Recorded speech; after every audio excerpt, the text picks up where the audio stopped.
spicy feelings about that I will not repeat here on this video in case, other people get a hold of it. But we challenge you to dance exclusively in closed position and to make it fun. So, a lot of what we did was very, very basic, very chill, just walking. And it was so nice. We walked down the line, we walked in circles, we challenged you to just do slows, and eventually we did some breaks and some taps, and so that was too.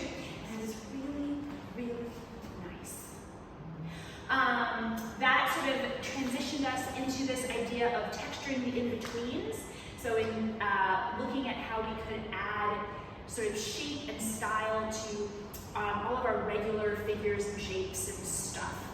We played with that just a little bit today by using songs that kind of evoked particular textures. So we did Loosey Goosey, we did Stabby, we did... And there was one that changed. Yes, and there was one that changed. So my challenge to you is just keep playing with that, look for your own textures, and be good.